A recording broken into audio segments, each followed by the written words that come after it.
ये जगह पुनौरा धाम के बारे में बताओ विस्तार। ये धरती कुंद्र ऋषि आश्रम का है। कुंद्र ऋषि धरती पर तपस्या करते थे। रावण लंका में कर लेने का आदेश लगाया। उनका दूतों ने पूरे लंका से कर लेकर जमा करवा दिया। रावण को आदेश हुआ। कुंद्र ऋषि के पास रावण को दूत आया। कुंद्र ऋषि से जाकर बोले, ये बाबा रावण की आदेश है, तुम्हें कर देना पड़ेगा। कुंद्र ऋषि ने बताया, रावण के दूत, हम ये झाड़ीखंड जंगल में भगवान का भजन भक्ति करते हैं। मेरे पास कुछ है नहीं, रावण को कर झुकाएंगे कहाँ से? तू चले जाओ आपस। रावण से जाकर कहना, हम 4 ऋषि जंगल में भजन करते हैं, कर देने से इनकार कर। रावण को दूत आपस हो गया, लंका में गया, रावण को सामने पहुंचा। रावण ने पूछा, सबसे कर लाया? वो ने बताया, सबसे कर लेकर लंका में जमा करवा दिया। रावण ने बोला, उनका दूतों ने बोला कि 4 ऋषि जंगल में भजन करते हैं, वो कर देने से इनकार गए। रावण ने बात को अगर मान जाता कि 4 ऋषि को कर नहीं लेते हैं, तो रावण ये धरती से माता जन्म लिया, ये जन्म नहीं होता। रावण ने बात को नहीं माना। रावण ने बोला, हमें राज में ऋषि भक्ति क्या करेगा? भगवान भक्ति करता होगा, कर किसी का माफ नहीं होगा। तुम जाओ, वो ऋषि से कर लेकर आओ। रावण जैसे आदेश दिया, ये माटी का घड़ा लिया, माटी का ढक्कन, रावण को दूत लंका से फिर चल दिया। दोबारा आकर कुंद्र ऋषि के पास पहुँचे। कुंद्र ऋषि से जाकर बोले, ये बाबा हम की बार रावण की आदेश है, कर तुम्हारा माफ नहीं होगा। कुंद्र ऋषि ने बताया, रावण के दूत कहना तुम्हारा सही है, रावण का आदेश है, बात को पालन करना पड़ेगा। आओ रावण को कर चुकाते हैं। रावण को दूत बाबा को नजीक में गया, अपने हाथ से एड़ी चीरकर बाबा घड़ा में कर दिया। दूसरी बाबा लग गया, वो भी दिया। तीसरे बाबा दिया। चौथे बाबा देकर रावण को दूत को समझा दिया। रावण के दूत, मेरी बात अब तू सुनो, ये घड़ा ढक्कन लगाकर बंद करके तुम्हें देता है। एक घड़ा उठाओ, रावण के पास जाओ, रावण से जाकर कहना, ये घड़ा रावण को लंका में विनाश करे। रावण को दूत जैसे ये घड़ा लिया, लंका को चल दिया। जाते जाते रावण को दूत पहुंच गया लंका। रावण को सामने गया, घड़ा उतार कर रावण को नजीक में रखा। रावण ने पूछा, सबसे कर लाया? वो ने बताया, सबसे कर लेकर लंका में जमा करवा दिया। 4 ऋषि जंगल में भजन करता है। चौथे ऋषि ढक्कन लगाकर बंद करके समझाया। रावण के दूत, मेरी बात सुनो, ये घड़ा ढक्कन लगाकर बंद करके हम तुम्हें दिया, घड़ा लेकर लंका में जाओ। रावण से जाकर कहना, घड़ा रावण को लंका में विनाश कर देगा। रावण जैसे विनाश का नाम सुना, वे भगवान से प्रार्थना करने लगे, हे प्रभु, अब ये घड़ा को हम लंका में क्या करें? ऋषि शराप देकर घड़ा लंका में भेज दिया। रावण को सामने घड़ा रखाया है, अगर ये घड़ा लंका में गाड़ देते हैं विनाश हो जाएगा। अगर रावण लंका में विनाश होगा तो इतना धरती से जन्म लिया, एक जन्म नहीं होगा। रावण इस चीज को विचार करने लगे, हे प्रभु, अब ये घड़ा लंका में न गाड़ कर हम किसी दूसरे को राज्य में जादी गड़वा देते हैं तो वो विनाश हो जाएगा, रावण फायदा में बचेगा। रावण इस चीज को जब सोचे तो रावण का एक समय आ गया। बहुत दिन पहले शंकर भगवान प्रवचन कर रहे थे, भजन सुनने के लिए महाराज जनक पहुँचे थे। रावण पहुँचे थे। ये भजन सुनकर महाराज जनक रावण को आदेश दिया, रावण तू बहुत बड़ा पंडित है, तुम अपनी भजन सुनाओ, तेरे भजन को उत्तर करेंगे।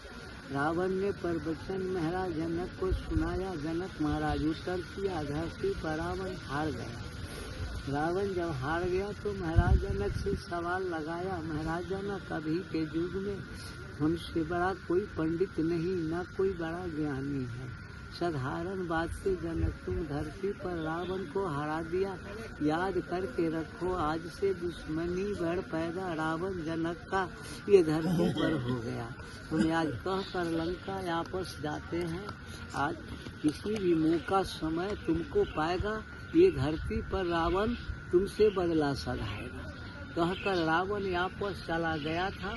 आज रावण को याद आया है, ये शराब की घड़ा जनक राज में गड़वाते हैं। जनक को विनाश करेंगे, हम फायदा में रहेंगे। रावण अपनी रथ से भेजा अपना दूतों का, रात में जमीन खोदवा दिया।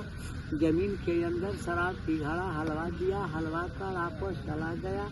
12 साल के लिए धरती पर महाराज जनक को अकाल पड़ा। अकाल जब पड़ा तो जन के बिना, पानी के बिना पूरे प्रजा मिथिला से विदाई हो गया।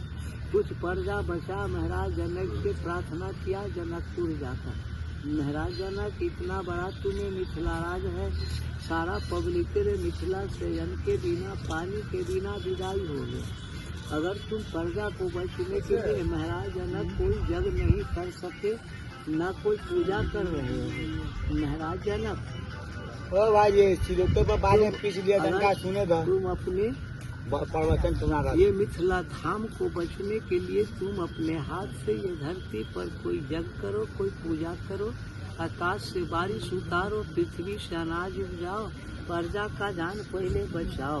अगर प्रजा नहीं रहेगा तुम इतना बड़ा मिथिला राज लेकर, ये राजा रहकर मिथिला में कुछ कर नहीं पाएगा। महाराज जनक पहले प्रजा का जान बचाने का सोचो। महाराज जनक ने कहा, हे प्रभु प्रवचन सुना ये मिथिला धाम को बचने के लिए तुम अपने हाथ से ये धरती पर कोई जग करो, कोई पूजा करो, आकाश से बारिश उतारो, पृथ्वी से अनाज उपजाओ, प्रजा का जान पहले बचाओ। अगर प्रजा नहीं रहेगा तुम इतना बड़ा मिथिला राज लेकर, ये राजा रहकर मिथिला में कुछ कर नहीं पाएगा। महाराज जनक पहले प्रजा का जान बचाने का सोचो। महाराज जनक ने कहा, हे प्रभु अवश्य आपकी जान का बचाने का व्यवस्था हम कल से सोचेंगे। कल होकर महाराज जनक अपने राज्य में घूमकर ये जग पूजा को शुरू कर दिया। ये जग पूजा करते हुए महाराज जनक को 2, 4, 5 साल बीत गया। महाराज जनक ने ये बात जग कर रहे थे, जिस जग में महाराज जनक को आकाश से बूंद वर्षा नहीं गिरा।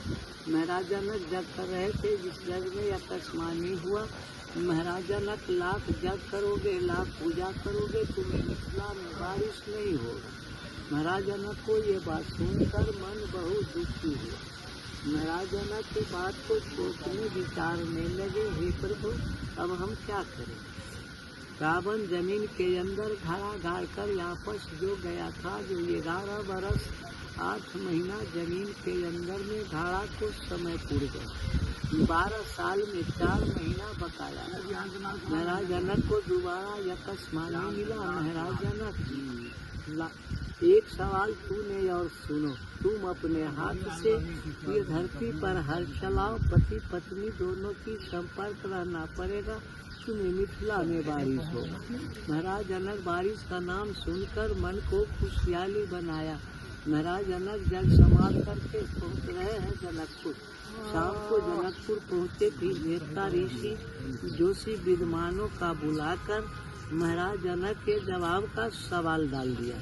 हे प्रभु 4 देश का ये दुनिया बना है, 64 कोस चौड़ाई, 96 कोस लंबाई में ये मिथिला धाम है।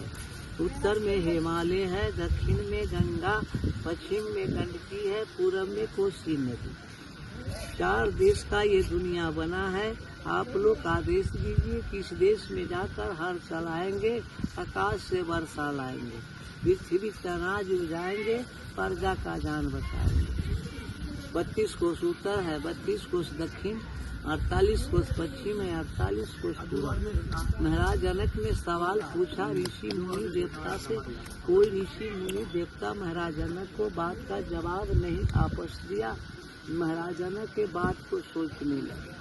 फिर महाराज जनक को सोचते हुए महाराज जनक को आकाशवाणी हुआ। महाराज जनक एक सवाल कोई और, तुम अपनी महल से 3 योजन पश्चिम चलो, धरती पर हर चलाना, तुम्हें मिथिला में बारिश हो। महाराज जनक के जनकपुर से चल दिया, जिस धरती को नाम अभी सीतामढ़ी दुनिया वाले जानता है, उस धरती पर पहुँचे महाराज जनक, उनका शाम हो गया। धरती पर महाराज